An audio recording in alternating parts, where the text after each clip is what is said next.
ராஜலட்சுமி வந்து சூர்யாவை வந்து பார்க்குறாங்க. சூர்யா வந்து மகா கூட ரொம்ப நெருங்கி பழகுறதும், அப்புறம் அவங்கள ஆசைகள நிறைவேத்தி வைக்கிறதும், அவங்களும் சந்தோஷமா இருக்கிறதையும் பார்த்துட்டு, "நீ அவள ஏத்துக்கிட்டியா? அப்போ வந்து கணவன் மனைவியா வாழ போறியான்னு?" சொல்லிட்டு கேட்குறாங்க. "அதெல்லாம் இல்லம்மா, நான் நடிச்சுட்ருக்கேன். அந்த விஷயம் உங்களுக்கு வந்து தெரியாது. ஆனா ஒரு விஷயம் மட்டும் நான் சொல்றேம்மா, கண்டிப்பா நான் வந்து அவ என்னை விட்டு பிரியிற மாரி நானே செய்வேன்." அப்படின்னு சொல்லிட்டு சொல்றாரு. அத கேட்டு ராஜலட்சுமி யோசிக்கிறாங்க. அடுத்து வந்து சூர்யா என்ன பண்றாரு, ஒரு பொண்ணு கூட நெருங்கி பழகுறாரு. அத வந்து நம்ம மகா வந்து பார்த்துடுறாங்க. பார்த்து அதிர்ச்சி அடையிறாங்க. "யார் இந்த பொண்ணு? ஏன் இவ்ளோ இப்படி பேசிட்டு இருக்காரு அந்த பொண்ணு கூட? ஒண்ணும் புரியலையே!" அப்படின்னு சொல்லிட்டு ஜாடமாடையா கேட்டு பார்க்குறாங்க.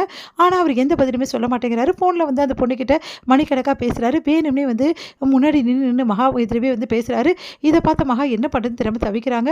"இந்த சூழ்நிலையில என்கிட்ட என்ன குறை இருக்கு? எதுக்காக நீங்க வந்து என்ன ஏத்துக்கவே மாட்டேங்கிறீங்க? இப்ப வேற நீங்க ரூட் மாறுறீங்க. எனக்கு ஒண்ணும் புரியல." அப்படின்னு சொல்லிட்டு மகா கேட்டோனே, இந்த மாரி வந்து உன்கிட்ட வந்து எந்த வந்து ம் நல்ல விஷயமும் எதுவுமே இல்ல எனக்கு தெரிஞ்சு. எப்ப பார்த்தாலும் என்கிட்ட ஏத்து ஏத்து பேசுற, கத்தி பேசுற. அது மட்டும் கிடையாது. ட்ரெஸ்ஸிங் சென்ஸ் நல்லாவே பண்ண மாட்டேங்கிற.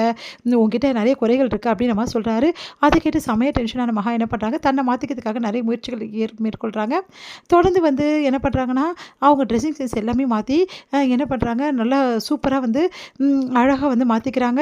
பார்த்தா ஸ்டைலிஷாவும் ஆயிடுறாங்க. அதெல்லாம் பார்க்குற சூர்யா வந்து பயங்கரமா டென்ஷன் ஆயிடுறாரு. "என்ன இது? இவ இப்படி வராளே! என்னமோ வந்து மேக்கப்ல குளிச்ச மாதிரி வரா. ஒண்ணும் புரியலையே! ச்சே, நம்ம இது தெரியாம சொல்லிட்டோம். இதெல்லாம் பிடிக்கும்னு சொல்லிட்டு. ஆனா பார்த்தா இதெல்லாம் நம்மளுக்கு பிடிக்காதுன்ற விஷயம் இவருக்கு தெரியவே தெரியாது." அப்படின்னு சொல்லிட்டு யோசிக்கிறாரு. "ஏங்க நான் எப்படி இருக்கேன்?" அப்படி சொன்னோனே, நல்லா கொலு பொம்மை மாதிரி இருக்கு." அப்படின்றாரு. உடனே வந்து, "எல்லாம் உங்களுக்கு பொறாம. நீங்க தானே இந்த மாரி மாறுனா நல்லாயிருக்கும்னு சொன்னீங்க. இப்ப வேற மாரி சொல்றீங்க." அப்படின்னோனே, நல்லா உனக்கு நல்லா இல்ல." அப்படின்ற மாரி பில்டப் பண்றாரு. உங்களுக்கு சரியான பொறாமங்க." அப்படி சொல்லிட்டு போறாங்க. அடுத்து வந்து என்ன பண்றாரு, அவங்க வந்து அவர் விரும்புற அந்த பொண்ணு வந்து நெருக்கமா பழகுற அந்த பொண்ணு வந்து ஃபோன் பண்றாங்க. "இந்த மாரி நானு உன்ன பார்க்கணும்." அப்படின்னு சொல்லிட்டு, "சரி அப்ப ஆஃபீஸ்க்கே வந்துரு. இவ வந்திருக்காள, இவ முன்னாடி வந்து வைக்கணும் கச்சேரி." அப்படின்னு சொல்லிட்டு ஆஃபீஸ்க்கே வர வச்சுறாரு. ஆஃபீஸ்க்கு வர வச்சு என்ன பண்றாரு, அப்படியே க்ளோஸா மூவ் பண்றாரு. அவங்க கிட்ட நல்லா சிரிச்சு பேசுறாரு. தோள் மேல கைய போடுறாரு. இதெல்லாம் பார்க்குற மகாவுக்கு ஒண்ணுமே புரியல. சூர்யா ஏன் இப்படிலாம் பண்றாரு அப்படின்னு சொல்லிட்டு மகா வந்து பார்க்குறாங்க. இந்த பொண்ணு எங்க ஆஃபீஸ்க்கே வர வச்சுட்டாரா? அந்த அளவு நெருக்கமா இவங்க கூட? எனக்கு ஒண்ணும் புரியலையே! இவரா இப்படி? என்னால நம்பவே முடியலையே! அப்படின்னு சொல்லிட்டு யோசிச்சுட்டு இருக்காங்க. அவங்க 2 பேரும் பேசிட்டு இருக்காங்க. அப்ப மகா வந்து உள்ள வந்து ஃபைல் எடுத்துட்டு வர மாரி வராங்க. அவங்க என்ன பேசிக்கிறாங்கன்னு பார்க்கலாம்னு சொல்லிட்டு, அப்ப வந்து மகா என்ன பண்றாங்க, பார்த்துட்டு வந்து ஹாய்ன்றாங்க.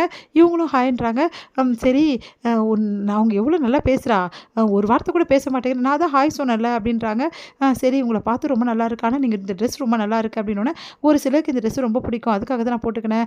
ஆனா அத பத்தி அவங்க யோசிக்கிறதே இல்ல." அப்படின்ற மாரி சூர்யா பார்த்து சொல்றாங்க. அடுத்து வந்து, "சரி, நாங்க 2 பேரும் முக்கியமா பேசணும். சொல்லு என்ன விஷயம்னோனே." "இந்த ஃபைல்ல கையெழுத்து வாங்கணும்." அப்படின்னு சொல்லிட்டு கையெழுத்து வந்து போட்டாச்சு. "நீ கிளம்புன்றாங்க." உடனே வந்து சரி சரி கிளம்புறேன்னு சொல்லிட்டு அங்க இருக்க அந்த வந்து நெறைய வந்து கலர்ஸ் இருக்கு. அத வேணும்னே தள்ளி விட்டுறாங்க அவங்க மேல. அவங்க மேல ஃபுல்லா சாரி மேல ஃபுல்லாவே இந்த கலர்ஸ் பட்டுடுது. அத பார்த்த சூர்யா வந்து, "உனக்கு அறிவுன்றது இருக்கா இல்லையா? இப்படி பண்ணி வச்சிருக்கியா? அவ சாரியெல்லாம் நாஸ்தி ஆகுது பாரு." அப்படின்னு சொன்னோனே, "எனக்கு அறிவு இல்லையா?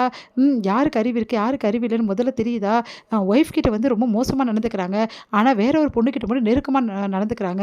அவங்களுக்கெல்லாம் அறிவு இருக்கு. ஆனா எனக்கு மட்டும் மேனர்ஸ் இல்ல. அவ்வளோதானே. மேனர்ஸ்னா என்னன்னு அவங்களுக்கு முதல்ல தெரியணும்." அப்படின்னு சொல்லிட்டு டென்ஷன் ஆகி அங்கேருந்து போறாங்க.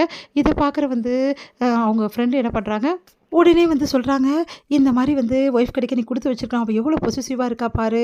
ஏன் இவள விட்டு பிரியணும்னு நினைக்கிற? யோசி." அப்படின்னு சொல்லிட்டு அவங்க ஃப்ரெண்ட் அட்வைஸ் பண்ணிட்டு சூர்யாவுக்கு போறாங்க. சூர்யா வந்து யோசிச்சுட்டு இருக்காரு. இது